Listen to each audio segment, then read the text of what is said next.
Almost everyone watching this right now was raised the same way. Don't waste food, cook once, eat twice. Your mother did it, her mother did it, and honestly, it's one of the smartest habits a person can have. But here's the part nobody ever sat you down and explained. The second time you heat a food, you are not just warming it up. You are running a completely different chemical reaction than the one that happened the first time you cooked it. Same pan, same leftovers, entirely different chemistry.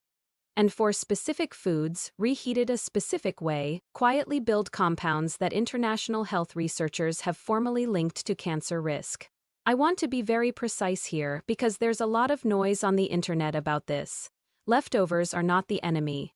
Leftovers are good. The difference between building these compounds and never making them at all almost always comes down to one thing: the dial on your stove and about 90 seconds of your time. Stick with me because by the end of this video I'm going to tell you which appliance in your kitchen is secretly the safest way to reheat almost everything. And it's the one every health video on the internet has told you to be afraid of. That answer is going to surprise you. Quick note before we dive in: I'm a physician, and everything in this video is drawn from published food science and public health guidance. It's meant to educate, not replace advice from your own doctor about your specific health situation.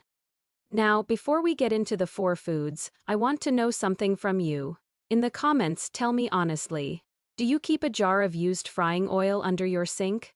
Do you fry up cold rice the next morning without thinking twice? I read every comment and I promise you, you are not the only one doing it. Almost everybody is. Okay, let's get into the science, and I promise it's simpler than it sounds. When you cook food the very first time, heat is doing exactly what you want it to do. It breaks down tough plant fibers. It unfolds proteins so your body can digest them. It kills off the bacteria sitting on the surface. That's the whole job of cooking, and it does that job well. Then the food cools, and while it sits in the fridge, or worse, on the counter, it changes. The proteins that were unfolded start to reorganize, the starches tighten back up into a denser structure, something scientists call retrogradation.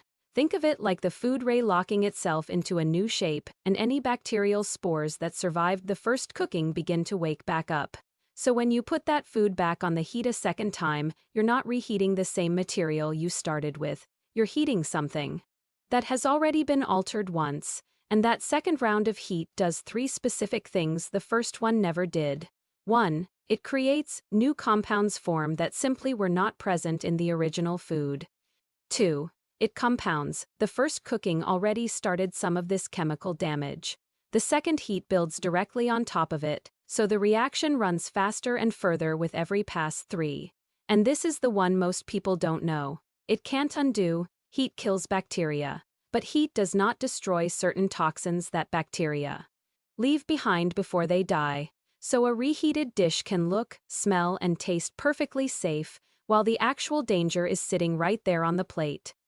Creates compounds, can't undo. Keep those 3 words in your head because every food on today's list gets scored against them, and every single one has a completely free fix.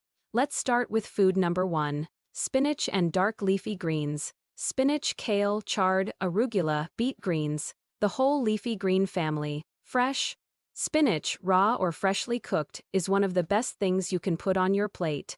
Iron, folate, vitamin K, I want you eating it. Here's the chemistry. Leafy greens naturally pull nitrate from the soil and store it in their leaves. On its own, nitrate is harmless. It's actually the same compound in beets that your blood vessels convert into nitric oxide, which helps them relax and open up.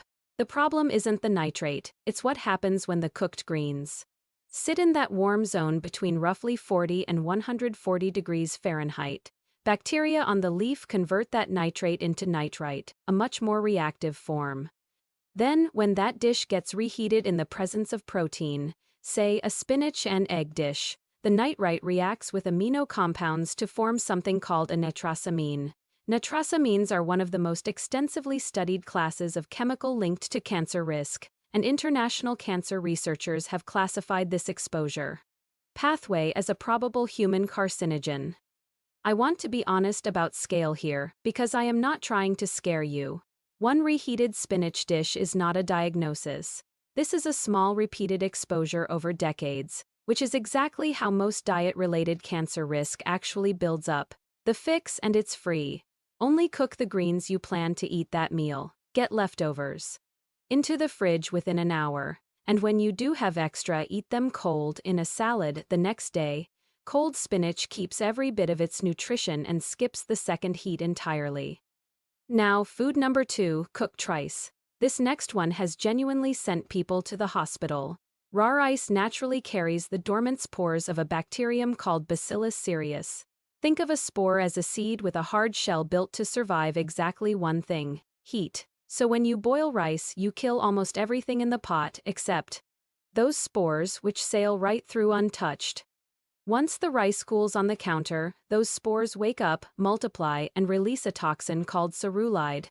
This is where it gets serious, because cerulide is heat stable. You can bring that rice back to a full rolling boil the next day, kill every living bacterium in the pot, and the toxin will still be sitting there completely intact. In emergency medicine, this even has a nickname: fried rice syndrome. There's a second, quieter issue too. As rice cools, its starch tightens up, that retrogradation we talked about earlier. If you then throw that cold rice into a hot, dry pan, you're browning starch at high heat, which is the exact reaction that produces acrylamide. Another compound regulators have flagged and issued formal guidance on reducing. The fix: get rice into the fridge within 1 hour of cooking, spread out in a shallow container so it cools fast instead of staying warm in the center of a deep pot. Eat it within 24 hours, reheat it until it's steaming hot all the way through, not just on top, and reheat it only once. There is no third night for rice. Food number 3, reused cooking oils. Vegetable oils high in polyunsaturated fat. Sunflower, corn, soybean, most generic vegetable oil, are chemically fragile under high heat. Their fat molecules contain weak points called double bonds, and when you push that oil past its limit, those bonds break apart and release a family of compounds called aldehydes. You already know one aldehyde by name: formaldehyde. It's classified in the top tier of known human carcinogens. Another compound that shows up in overheated oil, acrolein, is what gives burnt oil that harsh, throat-catching smell. Here's the reheating twist. Researchers studying repeated oil use found that heating the same oil a second time produces significantly more of these harmful compounds than the first use did. The first heating already damages the oil's structure. The second heating works on oil that's already partly broken down, so it degrades faster. And further, each time. 3 free fixes: stop saving used frying oil. Pour it out when reheating any dish in a pan. Use low or medium heat, never high. And for everyday stovetop cooking, switch to extra virgin olive oil. It's mostly monounsaturated fat, meaning far fewer of those fragile double bonds, and it holds up to heat noticeably better than seed oils. Now, food number 4, chicken and animal protein. This is the one that concerns me most for one simple reason. It's the most reheated food on the planet. You roast a chicken on Sunday, and you're still eating it Tuesday. And it happens to hit all 3 of our danger categories: creates compounds and can't undo at the same time. At high, dry heat, the amino acids and creatine inside muscle meat react to form heterocyclic amines, or HCAs, compounds that form in the browned, charred surface of the meat. Reheating it on high heat browns it again. Running that same reaction a second time, on the same square inch of meat, those proteins were already unfolded. By the first cooking, hit them again with intense dry heat, and they oxidize further, driving production of advanced glycation end products, or AGEs. Cooked chicken is also an easy target for bacteria to recolonize once it cools. Staphylococcus aureus can produce a heat-stable toxin on food that's been handled and left out. Reheat it to a safe internal temperature, and you'll kill the bacteria. The toxin stays exactly where it was. The fix: reheat chicken on medium-low heat. In a pan, with a splash of water or broth and a lid on top. You are steaming it, not frying it. Moist heat stays under the browning threshold. No HCAs, no fresh AGEs, and the meat comes out moist instead of dry and rubbery. The habit to retire completely, throwing cold cooked chicken into a screaming hot dry skillet to crisp it back up. It's the most popular reheating method in the average kitchen, and the worst one. Let me tell you about a conversation, because at some point this stops being chemistry and starts being someone's real fear.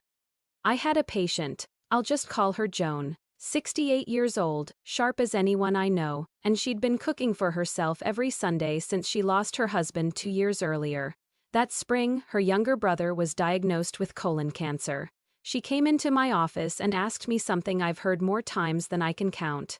"Doctor, have I been doing this to myself? Have I been doing it to my family for 40 years?" That's the wrong question, but I understand exactly why she asked it. Batch cooking did not give Joan's brother colon cancer. Cancer risk from everyday environmental exposures is the sum of thousands of tiny hits to your cells over decades. Your body repairs most of them. Every single exposure you remove is simply one less item in that lifelong pile. That's the whole game. So Joan and I didn't throw out her Sunday cooking tradition. We changed for small things: shallow containers into the fridge within the hour, a lid and a splash of broth instead of the hot skillet, and greens eaten cold instead of reheated. Which brings me to what I promised you at the beginning of everything sitting in your kitchen. The microwave is actually the safest way to reheat 3 of these 4 foods. A microwave heats food by vibrating water molecules inside it, and water tops out at boiling. That means a microwave never drives the surface of your food into that high dry browning range where heterocyclic amines form. It doesn't brown starch, so no fresh acrylamide. It doesn't push oil past its breakdown point, so no fresh aldehydes. It does have one real weakness: uneven heating. Cold spots can survive. So here are your 3 golden rules. 1. Cover it. Traps steam and evens out the heat. 2. Stir it halfway through, breaks up cold spots. 3. Let it stand 2 minutes afterward. The heat finishes evening itself out. Do those 3 things, and the microwave beats the skillet on every measure that matters here. Okay, here's what to do tonight. 6 habits, and every single one is free. 1. Nothing you cook sits on the counter longer than an hour. Shallow container, lid off until the steam stops, then in. 2. Leafy greens never get reheated. Turn extra into a cold salad tomorrow. 3. Rice gets cooled fast, eaten within 24 hours, reheated until it's steaming all the way through, and reheated exactly 1 time. 4. Anything you warm in a pan goes on low or medium heat, with a lid and a splash of water or broth, never a hot dry skillet. 5. That jar of used frying oil goes out tonight, and your everyday cooking oil becomes extra virgin olive oil. 6. Use your microwave and use it properly. Cover, stir, stand. None of that. Costs you $1. None of it wastes a single thing you already cooked. If this kind of honest breakdown is useful to you, hit subscribe and send this to whoever does the cooking in your house, and tell me in the comments, which of the 4 foods surprised you the most. Take care of yourself. I'll see you in the next one.